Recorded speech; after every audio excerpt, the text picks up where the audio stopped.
Bonjour à tous et bienvenue. Après le National 1 et la Ligue 2, place à l'élite du football français pour ce bilan de mi-saison, même s'il manque 2 journées pour être exactement à la moitié de ce championnat, qui malheureusement ne tient pas toutes ses promesses. Alors oui, on a du talent.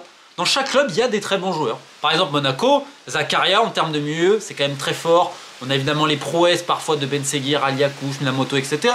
On a à Marseille, on a des joueurs individuellement qui sont capables aussi sur un match de faire plein de belles choses. Nakamura de Reims, super petit joueur qui cette année a plus d'efficacité. Prenez même un Auxerre, Traoré qui est prêté par Bournemouth, c'est très fort. Santos à Strasbourg, prêté par Chelsea évidemment, c'est très bon aussi. Lyon est capable de moments d'éclat, pas uniquement vis-à-vis de Cherki. Mais en fait, le problème de tous ces clubs-là, c'est la régularité. Parce qu'en début de saison, il y avait l'espoir pour beaucoup de dire est-ce que ce n'est pas la bonne année pour titiller le PSG? Puis on arrive quasiment à mi-saison, invaincu, plus de 10 points d'avance, un goal average magnifique, et surtout le sentiment qu'aucune équipe en Ligue 1 est capable de rivaliser avec ce PSG-là.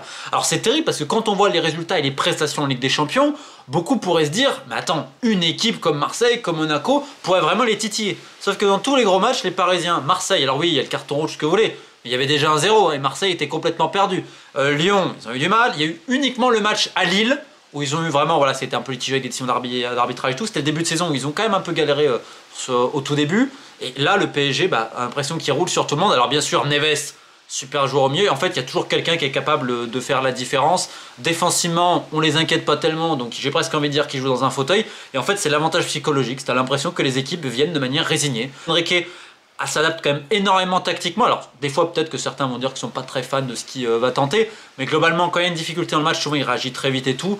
Les joueurs, pour le moment, répondent. Donc, en Ligue 1, on va quand même les féliciter. Ça n'empêche pas que le parcours en Ligue des Champions est désastreux et cataclysmique pour le moment. On verra s'ils arrivent à terminer dans le top 24, mais ils sont quand même dernière équipe française à ce niveau-là, parce que même si Brest, en championnat c'est compliqué, on est obligé de les mettre dans les satisfactions parce que ce qu'ils font en Ligue des Champions c'est héroïque, c'est pas un club qui normalement est habitué pour jouer cela. Ils ont quand même globalement assez bien géré, je parle vis-à-vis de l'effectif et du staff, vis-à-vis de pas se prendre pour des autres et tout. Alors le recrutement il y aurait toujours à dire parce que Lorenzi, ça fait des années que j'en parle et c'est pas parce que Brest a réussi qu'on va dire que les méthodes étaient magnifiques parce que Brest, malheureusement il y a eu beaucoup de fois c'était les agents maison qui rentraient, mais j'ai envie de dire bravo au club. Bravo aux joueurs, bravo aux fans et tout, parce que c'est une aventure merveilleuse en Ligue des Champions. Et ils arrivent, alors ils ont un peu galéré en championnat, ils sont mieux de tableau, donc c'est très bien.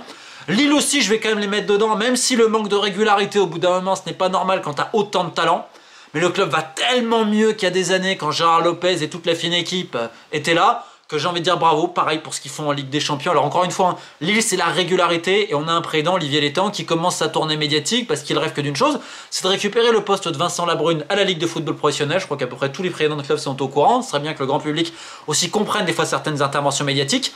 Et pour le reste, en satisfaction, je vous dis, il y a des fois des petits joueurs où tu te dis, ouais, Koussanov à Lens, tu te dis super, bon, la Ligue 1 va pas en profiter longtemps. Nakamura l'année dernière, bon, on lui a laissé le temps et Reims a eu raison. Alors, ils ont fait des gros investissements sur Ito et Nakamura, notamment les deux japonais en termes de salaire et tout. Là, Nakamura, il est déjà à 6 buts, je crois que c'est le total qu'il a mis l'an dernier. Donc, super. Traoré, comme je vous dis, à Auxerre qui est prêté. Donc, il y a des joueurs comme ça, Zakaria et tout, mais globalement, c'est pas fou non plus. Alors, certains vont dire les joueurs ivoiriens, c'est vrai. Un Guessant qui va réussir à prendre un peu le lead à Nice, alors peut-être qu'il manque un peu d'efficacité parfois, mais c'est un mec qui honnêtement apporte beaucoup. Là, il joue aussi avec la Côte d'Ivoire. On a Fofana, d'ailleurs, le gardien ivoirien aussi d'Angers. Donc après, ce qu'on va dire que la Côte d'Ivoire a pris un peu l'assaut de la Ligue 1. Mais globalement, quand on réfléchit, cette demi-saison, elle est très décevante pour énormément de clubs.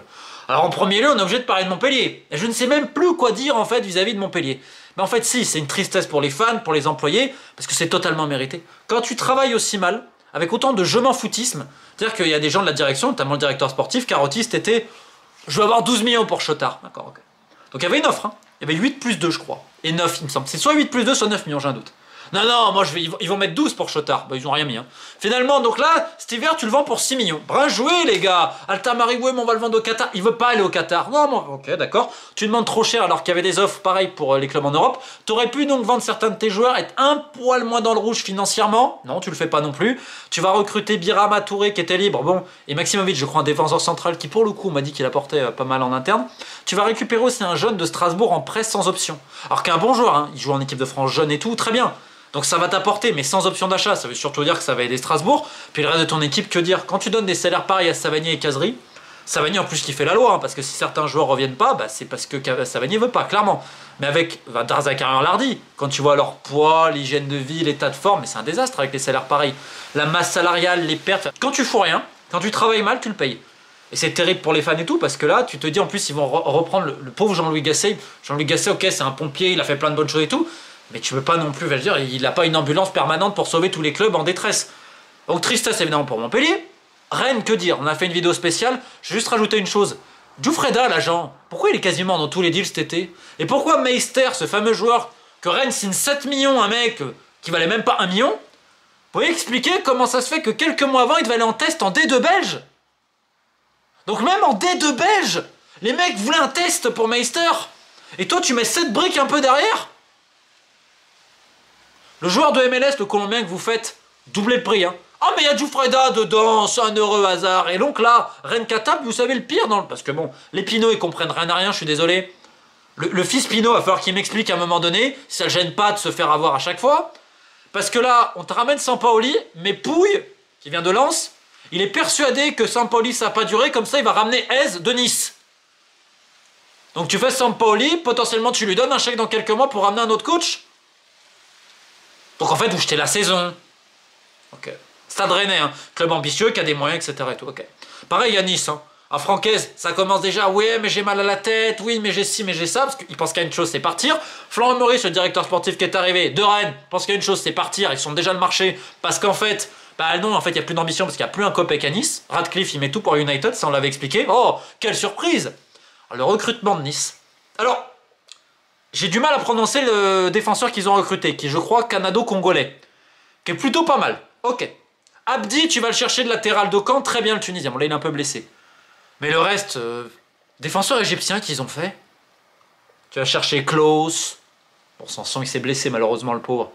En termes d'idées c'est désastreux.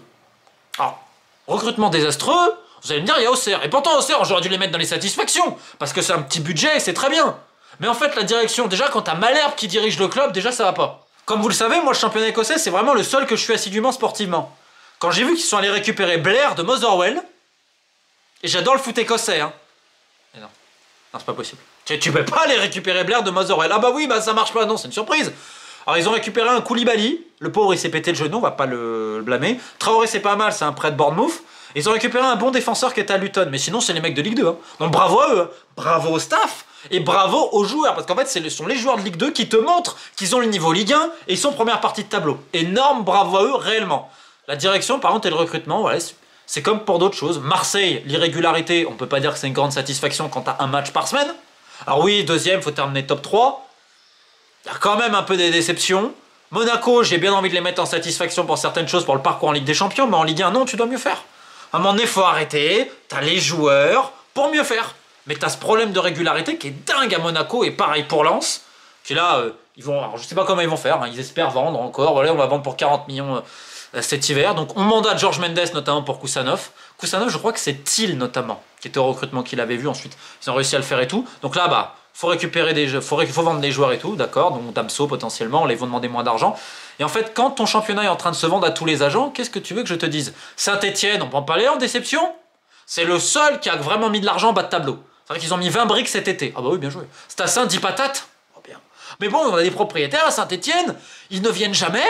Donc parce que bon, ils ont des inconvénients, il y a peut-être aussi voilà, des choses personnelles.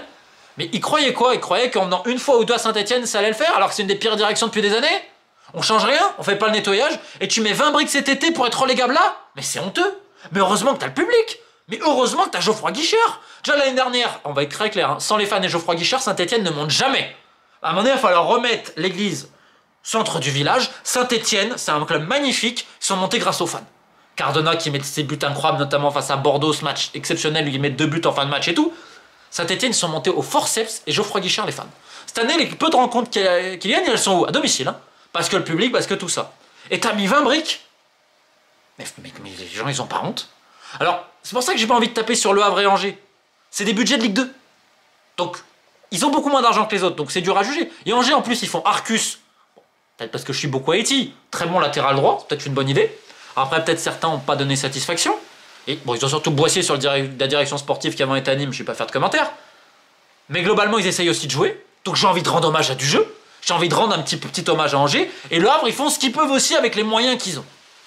Mais quand tu as de l'argent, que tu travailles aussi mal, que tu ne travailles pas en fait, comme Montpellier, bon là ils ont plus un copec, comme Nantes, Où le père et le fils ils sont jamais d'accord, le père et le fils quitta. Donc bon voilà. Le fils il veut garder Cambrai parce qu'il s'entend qu'avec lui, le père il veut pas. Enfin bref. Je vais pas faire de commentaires. En fait, Nantes, je n'ai plus de mots. Je n'ai plus de mots pour décrire ce qui se passe avec ce cirque familial. Quand tu vois Rennes, quand tu vois Strasbourg aussi avec les moyens, c'est quand même pas fameux. Hein. Bah, tu peux être que déçu de cette demi-saison de Ligue 1 alors que tu as de belles histoires, notamment sur les parcours européens. Et en parlant de parcours européens, Nice, ils ont pas honte. Encore une fois, je suis le football écossais. Ils récupèrent les Rangers qui sont, mais ils sont pas dans le trou. Ils sont dans la faille béante au moment où ils les récupèrent. Les Rangers leur en mettent 4 sur des erreurs individuelles, mais je n'imagine même pas. Mais ils ont pas honte, Nice. Avec l'argent qu'ils ont, avec tout ce que Ratcliffe il a mis depuis des années, ils ont pas honte. Pour tous ces fans. En fait, c'est ça qui me tue. C'est sur cette première partie de saison en Ligue 1, remarque, ça a été très cohérent. Hein. Ceux qui travaillent pas, ils le payent. Hein.